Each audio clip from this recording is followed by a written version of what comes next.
Im letzten Video auf diesem Kanal hatten wir beschrieben, warum die Gemälde des französischen Malers Paul Delaroche die beliebtesten des Salon de Paris im Jahre 1831 waren. Der Grund dafür war, dass die französische Bevölkerung durch das ständige Hin und Her zwischen Monarchie und Republik, Rekonstruktion und Reformation nach der Französischen Revolution extrem verunsichert war, was ihre Vorstellung von Geschichte anging. Man fragte sich, was die richtige Auffassung von Geschichte wäre. Infolgedessen hatten sich zwei neue Kunstströmungen entwickelt, die den Barock des Absolutismus ablösten: der Klassizismus und die Romantik. Beide diese Strömungen setzten sich besonders mit Geschichte auseinander. Der Klassizismus verstand die Geschichte als die Fortsetzung bestimmter universeller Werte oder Ideale, die sich aus der Natur ableiteten, und bezog sich dabei besonders auf die Antike. Die Romantik verstand die Geschichte als eine fragmentierte Sammlung individueller Erfahrungen und damit als von einzelnen, emotional getriebenen Individuen bewegt. Und sie bezog sich dabei besonders auf die englische Geschichte des 17. Jahrhunderts. Auch Delaroches Gemälde beschäftigen sich mit Geschichte.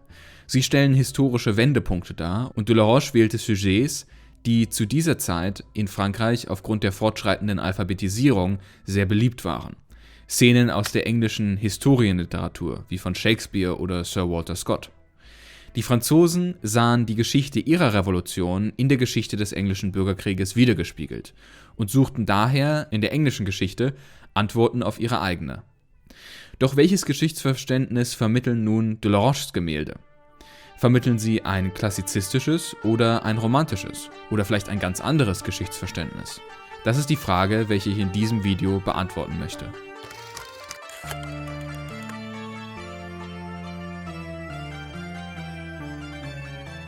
Und damit herzlich willkommen zur zweiten Folge von Bewegtbild, dem zweiten Teil der kleinen Serie über den französischen Maler Paul Delaroche. In dieser Folge werden wir uns also der Frage zuwenden, welches Geschichtsverständnis Delaroche in seinem Werk vermittelt. Um diese Frage zu beantworten, werden wir das im letzten Video bereits erwähnte Gemälde Cromwell am Sarg von Karl I. analysieren. Im Zuge dieser Beschreibung werden wir uns auch mit der zu der damaligen Zeit wichtigsten Geschichtsphilosophie in Deutschland auseinandersetzen, dem hegelianischen Idealismus. Was stellt dieses Bild nun letztendlich dar? Wir sehen einen Mann, welcher den Deckel eines Sarges aufhebt, der auf zwei verzierten Stühlen aufgebahrt wurde, und die Leiche im Inneren betrachtet. Der Titel verrät uns, wer dieser Mann ist, nämlich Oliver Cromwell. Cromwell war einer der wichtigsten und erfolgreichsten Feldherren im englischen Bürgerkrieg, in dem die Royalisten gegen die Parlamentarier um die zukünftige politische Gestaltung des Landes kämpften. Der Titel verrät uns auch, wer die Leiche im Sarg ist: der damalige König Englands und Widersacher Cromwells, Karl I. Dieser Stuart-König regierte von 1629 bis 1640 unabhängig vom britischen Parlament und verfolgte während dieser sogenannten 11-Year Tyranny auch eine Religionspolitik, die als katholisch galt. Er versuchte also die Errungenschaften der konstitutionellen Monarchie zurückzudrehen, zurück zur absolutistischen Monarchie. Dies gefiel der protestantischen Bevölkerung und dem Parlament natürlich überhaupt nicht. Der Bürgerkrieg war die Entladung der Spannungen zwischen Parlament und Königtum und endete mit der Errichtung einer Republik. Cromwell ließ den Stuart-König 1649 wegen Hochverrats hinrichten, nachdem er die Royalisten besiegt hatte. In der dargestellten Szene sehen wir den siegreichen Cromwell, wie er den Sarg des hingerichteten Königs im Palace of Whitehall öffnet und seinen besiegten Feind begutachtet.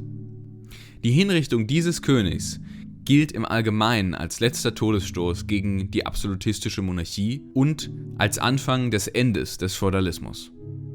Der Kritiker Phil Castell fasst das Bild in der Zeitschrift L'Artiste daher auch wie folgt zusammen: Diese letzte Begegnung zwischen Sieger und Besiegtem, Aristokraten und Reformer, absolutistischem System und demokratischem Regime ist ein großartiges und schönes Spektakel. Laut Phil Castell stellt das Gemälde somit einen Wendepunkt zwischen zwei historischen Epochen dar. Zwei Epochen, die sich in Form von zwei Menschen gegenüberstehen. Dieser Wechsel ist auch derjenige, den die französische Bevölkerung in der Revolution ebenfalls erlebt hatte. Es war der Wechsel von der Herrschaft des Adels in Form der absolutistischen Monarchie zur Herrschaft des Bürgertums, zunächst in Form der konstitutionellen Monarchie. Wenn wir wissen wollen, wie Delaroche Geschichte versteht, müssen wir analysieren, wie er diesen historischen Wandel in seinem Bild darstellt. Stellt er den Wandel in einem klassizistischen oder in einem romantischen Stil dar? Wir hatten in der letzten Folge erklärt, dass sich der Klassizismus in seiner Auseinandersetzung mit der Geschichte fast ausschließlich auf die Antike bezog. Die Romantik bezieht sich im Gegensatz dazu auf die englische Geschichte des 17. Jahrhunderts. Das Thema dieses Gemäldes, eine Szene aus dem englischen Bürgerkrieg, suggeriert uns also, dass es sich hier um ein romantisches Gemälde handelt. Bei näherer Betrachtung wird jedoch deutlich, dass diese Aussage nicht so einfach gefällt werden kann.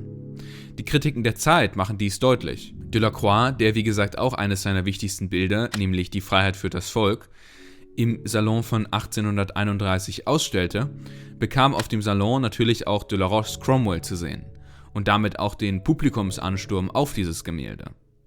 Delacroix gefiel das Bild überhaupt nicht. Er bezeichnete es bekanntermaßen als Nonsens. Als Antwort auf Delaroche malte er sogar ein kleines Aquarell, das zeigt, wie seiner Meinung nach die Szene behandelt werden sollte. Delacroix war nicht der Einzige, der Delaroches Cromwell kritisierte. Auch andere Kritiker bezeichneten das Gemälde wie Delacroix als unsinnig, bedeutungslos oder nichtssagend. Was ist der Grund für diese Kritiken? Wenn man nach der Bedeutung des dargestellten historischen Moments geht, ist die Szene eigentlich recht dramatisch. Aus dem Salonführer von 1831 geht hervor, dass Delaroche eine Szene aus François-René de Chateaubriands Erzählung Les Quatre Histoires als Vorlage für sein Gemälde gewählt hatte. Darin beschreibt der ultraroyalistische Chateaubriand die Szene wie folgt. Cromwell ließ den Sarg öffnen und vergewisserte sich, indem er den Kopf seines Königs berührte, dass er wirklich vom Körper getrennt war. Er bemerkte, dass ein so gut gebauter Mann noch viele Jahre hätte leben können. Der schreckliche Cromwell, finster und unbekannt wie das Schicksal, genießt in diesem Moment den unerbitterlichen Stolz und er erntete Freude über den Sieg, den er über einen Monarchen und über die Natur errungen hatte. Chateaubriands Schilderung der Szene ist sehr dramatisch und emotional. Cromwell wird als finster, schrecklich, unerbitterlich beschrieben. Aber nichts davon ist in Delaroches Gemälde zu sehen. Auch sonst zeigt Cromwell keine starken Emotionen. Weder Siegesfreude noch Traurigkeit noch Stolz sind in seinem Gesicht zu erkennen. Er ist eher blass und regungslos, wie eine der Wachsfiguren, die Delaroche zum Aufbau der Komposition und zum Testen der Lichtverhältnisse vor dem Malen verwendete. Das Gemälde wurde genau aus diesem Grund kritisiert. Dem Maler wurde vorgeworfen, es sei undurchschaubar, was Cromwell vor dem Sarg empfinde. Alles wirke arrangiert und unecht wie ein Schauspiel. Typisch für die Romantik ist natürlich eine große Emotionalität der Figuren. Die emotionalisierten Individuen sind es, die Geschichte machen und bewegen. Eine solche authentische Emotion fehlt hier vollkommen. Es ist die Emotion, die Delacroix hier also vermisst. Dieser Mangel macht das Gemälde für ihn bedeutungslos, da die Bedeutung des Historischen für ihn als Romantiker in der Emotion der Individuen zu finden ist. Es ist dieser Mangel an Emotionen, welcher das erste wichtige Charakteristikum dieses Gemäldes darstellt. Dies wird deutlich, wenn man nur einen kurzen Blick auf Delacroix' Version desselben Sujets wirft. Bei Delacroix gibt es weniger detaillierte historische Gegenstände, stattdessen werden die Gesichter und damit die Emotionen der Figuren betont. Cromwell hat seinen Hut abgenommen und der König ist im Profil dargestellt, wodurch beide Gesichter viel stärker hervortreten als in Delaroches Werk. Delaroches Toter König ist aufgrund der Perspektive eher schlecht zu sehen. Cromwell trägt seinen Hut, der einen Großteil des Gesichts verschattet. Delacroix' Cromwell starrt hingegen gebannt auf den Leichnam. Seine schwarzen Augen sind weit aufgerissen und zeigen eine Mischung aus Wut, Unglauben und Siegesstolz. Dies ist das typische innere Ringen der romantischen Helden. Delaroches Cromwell blickt auf die Leiche herab, so dass seine Augen gar nicht zu sehen sind. In einer Vorzeichnung von Delaroche wird deutlich, dass dieses Fehlen von Emotionen eine bewusste Entscheidung von Delaroche ist und nicht ein Zeichen von Inkompetenz. In der Vorzeichnung, die heute im Louvre hängt, ist Cromwells Gesicht deutlich hervorgehoben und emotional ausdrucksstark. Seine Miene ist verzerrt und seine Augen sind der Fokus des Bildes. Die große Emotionalität Cromwells in der Skizze wird dadurch unterstrichen, dass er seinen Hut abgenommen hat, was sein Gesicht besser sichtbar macht und es stärker in den Fokus rückt, wie bei Delacroix. Seine rechte Hand liegt nicht auf dem Sarg, sondern er greift das Kreuz unter seiner Jacke. Das vertikale Format betont auch Cromwells aufrechte Gestalt und nicht den Raum und den Toten im Sarg, wie es das Hochformat tut. Auch andere Änderungen fallen auf. In der Skizze sind die Wände nicht mit Vorhängen verdeckt, wie im fertigen Gemälde, stattdessen sieht man getäfelte Wände und ein Gemälde mit einem verzierten Rahmen an der Wand hängen. Das rückt die Aufmerksamkeit auf den Hintergrund des fertiggestellten Gemäldes. Was zeichnet die Szenerie aus? Der Palace of Whitehall, in welchem die Szene spielt, wird im fertigen Gemälde wie in einem Theaterstück simuliert. Wir erhaschen keine Einblicke in große Hallen hinter dem Cromwell, wie es sie im Palace of Whitehall gab. Wie auf einer Theaterbühne simulieren nur die beiden Stühle, auf denen der Sarg steht, ein Stuhl im Hintergrund und ein ornamentierter Vorsprung den Palast. So wie man auf einer Theaterbühne mit einigen Requisiten einen Palast simulieren würde. Die theaterhafte Wirkung des Bildes wird durch die Beleuchtung noch verstärkt. Sie wirkt wie ein Scheinwerfer, der auf Cromwell und den Leichnam des Königs, die Protagonisten des Stücks, gerichtet ist. Delaroche nutzt diesen Effekt in vielen seiner Bilder. In Die Ermordung des Henri de Lorraine ist das Scheinwerferlicht genau auf den ermordeten Adligen gerichtet. Genauso scheint in Der Tod von Elisabeth I.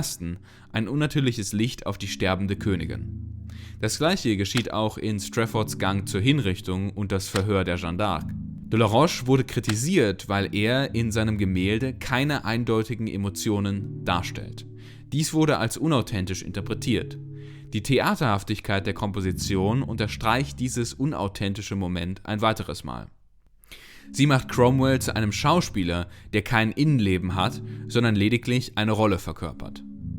Das ist das zweite wichtige Charakteristikum dieses Bildes, welches auch immer wieder in den Kritiken auftaucht. Alphonse de Calonne schreibt beispielsweise polemisch über den Cromwell in der Revue Contemporaine das folgende: Die Komposition ist geschickt komponiert, um als Thema für die vulgäre Bewunderung und die Gemeinplätze einer Welt zu dienen, die ihre historische Bildung im Theater oder in Romanen gemacht hat. Im Gegensatz zu diesem Mangel an Authentizität und Emotion legt Delaroche einen großen Wert auf die genaue Darstellung der historischen Objekte. Diese historischen Gegenstände dominieren das Gemälde über den Mangel an Emotion und Ausdruckskraft in einem solchen Ausmaß, dass der Schriftsteller und Kritiker Théophile Gautier das Gemälde mit den folgenden Worten beschrieb: Was mich betrifft, so gestehe ich, dass ich den Cromwell nicht mag. Dieses Paar Stiefel, das auf einen Geigenkasten schaut. Ich würde alles andere bevorzugen zu dem historischen Gebrauchtwarenladen von Herrn Delaroche. Das Wort Gebrauchtwarenladen, Friperie, unterstreicht hier ein weiteres Mal polemisch, wie sehr die Gegenstände im Mittelpunkt des Bildes stehen. Es verdeutlicht einen Eindruck, den wir schon beim zweiten Charakteristikum aufgewiesen haben. Diese Gegenstände scheinen, als wären sie auf einem Flohmarkt aufgegriffen worden und hier auf der Bühne einfach verstreut, um den Eindruck eines Palastes zu erzeugen. Auch die Beschreibung der Szene als ein Paar Stiefel, welche einen Geigenkasten betrachten, macht noch einmal deutlich, dass die Kritiker der Zeit den emotionalen Ausdruck im Bild vermissten. Es ist nicht Cromwell, der den Sarg des Toten untersucht, sondern ein Paar Stiefel. Die Objekte nehmen den Platz der fehlenden Emotion ein und Cromwell selbst ist so emotionslos wie seine Stiefel. Diese Objekte basieren auf Skizzen, die Delaroche während seiner Reise nach London in den 1820er Jahren in der Merwick Collection of Arms and Armour und im Covent Garden Theatre angefertigt hatte.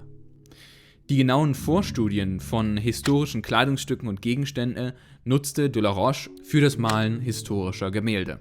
Dies ist das dritte Charakteristikum dieses Bildes: der Fokus auf die glatt und akkurat gemalten Gegenstände. Dieser Aspekt taucht in vielen Kritiken immer wieder auf. Als sein Cromwell 1850 anlässlich der Eröffnung der Sammlung Friedrich Stammmann in der Hamburger Gemäldegalerie ausgestellt wurde, bescheinigt ihm zum Beispiel die Zeitschrift Das Deutsche Kulturblatt wegen dieses Realismus die Gediegenheit der alten Niederländer. Die alten Niederländer, welche hier gemeint sind, waren auch für ihren akkuraten Malstil bekannt. Man denke hier an die Stillleben von Wilhelm Classon Heder oder die häuslichen Szenen eines Vermeer. Dieser glatte und akkurate Malstil war nicht typisch für die Romantik, ebenso wenig wie das Fehlen von Emotionen. Die Romantik bezog sich vor allem auf die Landschaftsmalerei Englands und arbeitete in diesem Stil mit verschwommenen Formen und dick aufgetragener Farbe, sowie einem dynamischen Pinselstrich. Dies ist in den Gemälden von Delacroix deutlich zu erkennen, welcher eindeutig ein romantischer Maler ist. Man denke hier an ein Bild wie die Löwenjagd oder auch andere Darstellungen von Kämpfen zwischen berittenen Kriegern oder Tieren. In solchen Gemälden tritt der Künstler selbst in den Vordergrund. Er präsentiert sich in seinem expressiven Malstil. Die Pinselstriche verschwinden nicht hinter einer glatten Firnisoberfläche, sondern zeigen an, dass hier ein Mensch am Werk war. Ein Mensch, der seine subjektive Erfahrung auf der Leinwand festhält. Für Künstler wie Ingres oder David, Künstler des Klassizismus, die versuchten, ein universelles Ideal, unabhängig von der individuellen subjektiven Wahrnehmung darzustellen, war es wichtig, hinter dem Bild zu verschwinden. Die Gemälde des Klassizismus waren keine individuellen Wahrnehmungen, sondern Beschwörungen eines universellen Ideals. Ähnlich malt Delaroche hier sehr glatt und präzise. Auch er als Maler verschwindet hinter der glatten, realistischen Darstellung. Wenn die Emotion im Bild fehlt und damit auch der persönliche Ausdruck des Künstlers und dieser sich auf die historischen Objekte konzentriert, anstatt auf die Individuen, ist dieses Bild dann klassizistisch? Heinrich Heine, der zu dieser Zeit in Paris lebte und ausführlich über seine Eindrücke der Kunst schrieb, ordnet in seiner Analyse das Gemälde nicht direkt dem Klassizismus zu. Er schreibt etwas sehr Interessantes über dieses Bild von Delaroche. Auf dem Gemälde sehen wir die beiden Helden des Stücks. Den einen als Leiche im Sarg, den anderen in voller Lebenskraft und den Sargdeckel aufhebend, um den toten Feind zu betrachten. Oder sind es etwa nicht die Helden selbst, sondern nur Schauspieler, denen vom Direktor der Welt ihre Rolle vorgeschrieben war und die vielleicht, ohne es zu wissen, zwei kämpfende Prinzipien tragieren. Die zwei großen Gedanken, die sich vielleicht schon in der schaffenden Gottesbrust befehdeten. Heine betont, dass es in diesem Gemälde nicht um unabhängige Individuen, ihre Emotionen und Absichten gehe, sondern um Schauspieler, die historische Prinzipien tragieren. Das bedeutet Schauspielern im Sinne von Tragik oder Tragödie. Schauen wir uns das Gemälde genauer an, um Heines Interpretation besser zu verstehen. Diese Analyse erklärt zumindest die Theaterhaftigkeit der Komposition. Cromwell ist wie ein Schauspieler. Er hat diesen Mann, der zufällig die Rolle des Königs spielte, nicht direkt aus persönlichen Gründen oder innerer privater Motivation zum Tode verurteilt, sondern er hat in gewissem Sinne als Schauspieler eine gewisse historische Notwendigkeit ausagiert, die ihm vom Regisseur der Welt, von der Geschichte auferlegt wurde. Er schauspielert die Geschichte, welche in Form eines Skripts irgendwo außerhalb von ihm geschrieben wird. Das hört sich zunächst ziemlich klassizistisch an. Die klassizistischen Helden verkörpern ja auch abstrakte Prinzipien der Geschichte. Es gibt jedoch einen zentralen Unterschied zum Klassizismus. Im Klassizismus identifizieren sich die Helden mit ihrem Ideal vollkommen. Sie gehen vollkommen in ihrer historischen Rolle auf. Wir hatten erklärt, wie idealisiert daher die Darstellungsform des Klassizismus war, welche Helden darstellte, die vollkommen in ihrer Identifikation mit einem gewissen historischen Prinzip aufgehen. Dieses Gemälde hat nichts von einem solchen Ideal. Delaroches Malstil ist zwar sehr glatt und akkurat, aber die Darstellung der Gegenstände ist realistisch in einer Weise, die nicht versucht, einem abstrakten Ideal gerecht zu werden, sondern in gewisser Hinsicht der Zeit, aus der diese Gegenstände tatsächlich stammen. Es ist nicht das Ideal einer vergangenen Epoche, wie etwa der Klassizismus die Antike darstellt, sondern ein Versuch, die Dinge so zu malen, wie sie wirklich waren. In anderen Gemälden von Delaroche ist dies noch deutlicher zu sehen. Man braucht nur einmal Delaroches Napoleon auf dem Col du Grand Saint-Bernard mit dem von David zu vergleichen. Davids Napoleon ist ein klassizistischer Heroe. Er verkörpert vollkommen einen transzendenten Willen der Geschichte, ein gewisses Prinzip der Geschichte. Er ist eins mit diesem Skript der Geschichte. Er ist daher auch glatt und idealisiert. Delaroches Napoleon ist im Gegensatz dazu realistischer gemalt. Frierend hockt er auf einem Esel. Hinter ihm sind die hungernden Soldaten zu erkennen, die den eisigen Pass überqueren. Im Klassizismus gibt es gewisse Prinzipien und Ideale, die über den Individuen stehen. Es gibt also auch ein Skript der Geschichte. Doch diese Figuren des Klassizismus identifizieren sich mit dieser historischen Rolle vollkommen. Dolorous Cromwell tut das nicht. Er scheint irgendwie herausgefallen aus der großen Erzählung. Cromwell als historischer Akteur ist also auf eigenartige Weise von seiner historischen Rolle in der Geschichte getrennt. Und daher ist er auch nicht auf diese idealisierte Art und Weise gemalt, sondern auf eine realistische Art und Weise. Doch dadurch wird er auch nicht zu einem unabhängigen, emotionalen Individuum, wie in der Romantik. Heine hat recht, wenn er sagt, dass nicht das Innere der Figuren im Mittelpunkt des Gemäldes von Delaroche steht. Denn die romantischen Helden gehen nicht in einem Ideal auf, sondern in ihrer Emotion. Im Klassizismus verkörpern die Helden ein ewiges Prinzip der Geschichte. Sie sind also Teil einer großen Erzählung. In der Romantik bewegt sich die Geschichte durch die Emotionen der Individuen. Sie sind vollkommen unabhängig von irgendeiner großen Erzählung.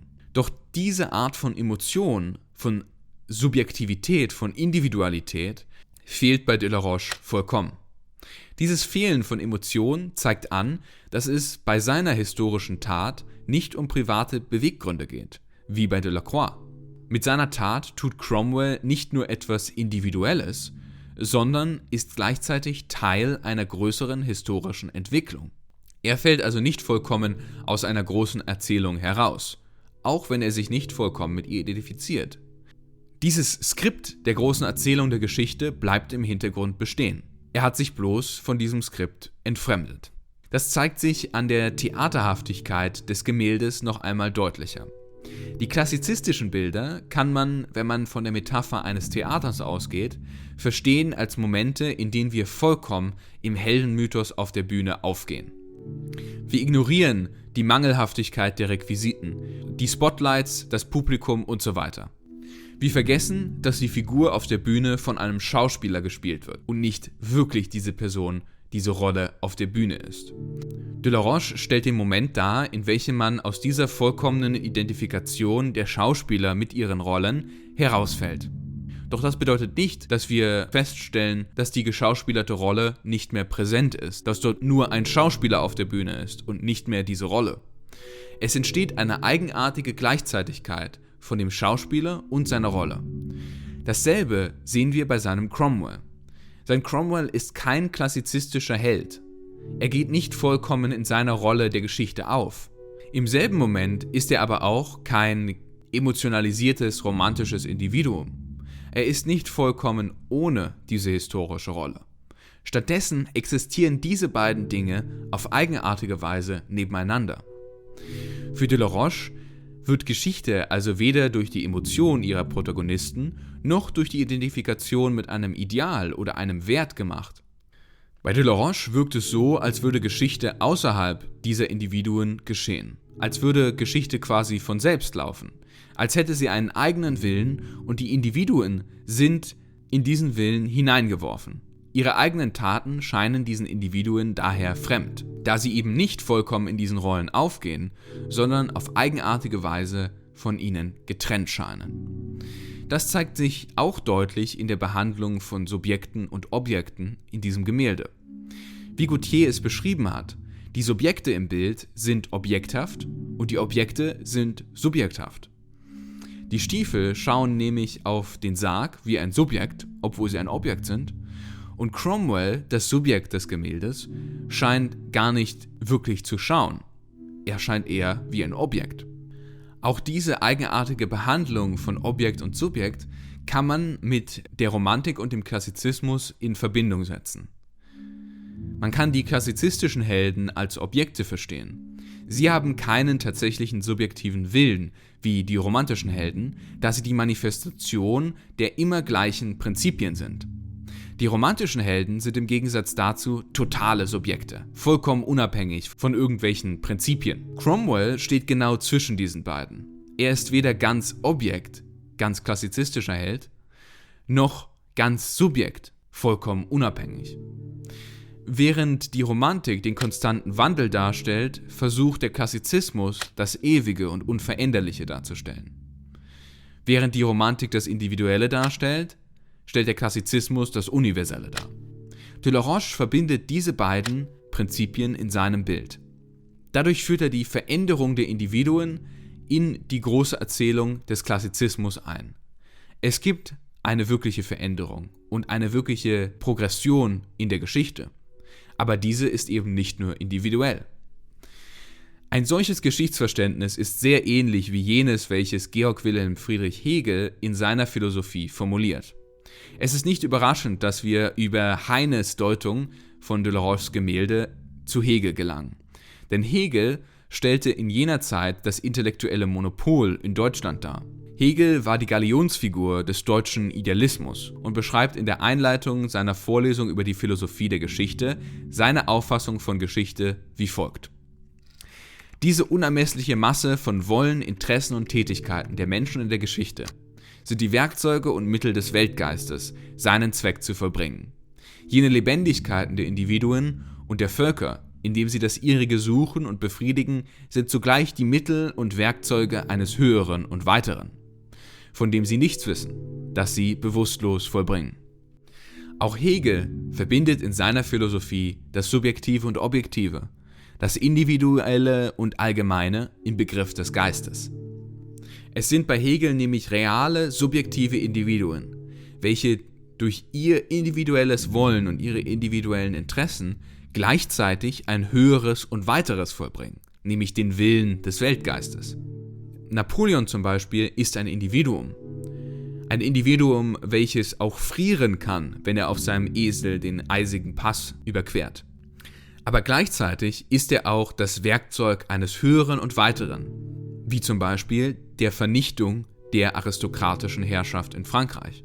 Er ist also gleichzeitig Teil einer großen Erzählung, obwohl er auch ein Individuum ist.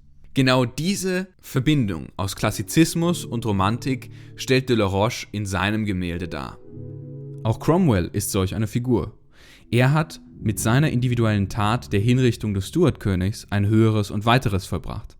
Er ist nicht nur ein Mann, der den Tod eines anderen zu verantworten hat, sondern ist gleichzeitig das demokratische Regime, welches das aristokratische System hingerichtet hat, wie Viel-Castell es formuliert. Diese große Tat erscheint ihm nun als Höheres und Weiteres, als etwas Fremdes, etwas Äußerliches. Ihm wird in der Reflexion seiner Tat seine große Rolle in der Geschichte bewusst, und sie scheint ihm als etwas Fremdes. Damit können wir also unsere Frage beantworten. De la Roche beschreibt in seinem Bild weder ein klassizistisches noch ein romantisches Geschichtsverständnis. Er schafft eine eigenartige Synthese zwischen beiden Formen. Es sind weder die Emotionen noch die Ideale, welche Geschichte machen, sondern Geschichte ist ein den Menschen scheinbar äußerer Prozess, der ihnen Rollen zuordnet, ohne dass sie sich mit ihnen vollkommen identifizieren. Ihr individuelles Handeln enthält gleichzeitig etwas Höheres und Weiteres. So behält er die große Erzählung des Klassizismus bei, aber eben auch reale Individuen, welche sich bei ihm allerdings nicht mit dieser großen Erzählung identifizieren. Sie sind stattdessen von ihr entfremdet. Die Helden von de la Roche sind weder vollkommen identifiziert mit der großen Erzählung, noch sind sie vollkommen losgerissen von einer großen Erzählung. Stattdessen sind sie von ihr entfremdet. Es ist diese Entfremdung zwischen historischem Akteur und dem historischen Prozess, welcher die Besucher des Salons so sehr begeisterte. Man kann sich durchaus vorstellen, warum dieses Bild die Menschen nach der Revolution begeisterte. Vielleicht fühlen sie sich wie Cromwell in diesem Bild dargestellt wird. Als ein Volk, das durch ihre Masse an vielen individuellen Handlungen ein Höheres und Weiteres vollbracht hat, welches Geschichte gemacht hat, und nun blickt sie reflektierend zurück auf ihre Taten, und diese treten ihnen als etwas Fremdes entgegen, als eine höhere Notwendigkeit, die sie, ohne es zu wissen, vollbracht haben. Aber dies ist eigentlich nur ein Bild von de la Roche, in welchem wir nun dieses Geschichtsverständnis erkannt haben. Was ist mit anderen wichtigen Gemälden in seinem Œuvre? Lässt sich das gleiche Geschichtsverständnis auch in anderen wichtigen Bildern dieses Malers entdecken? Diese Frage werden wir im nächsten Video dieser kleinen Serie beantworten, indem wir seine zwei wohl wichtigsten Bilder analysieren, nämlich die Söhne Edwards und die Hinrichtung der Lady Jane Grey.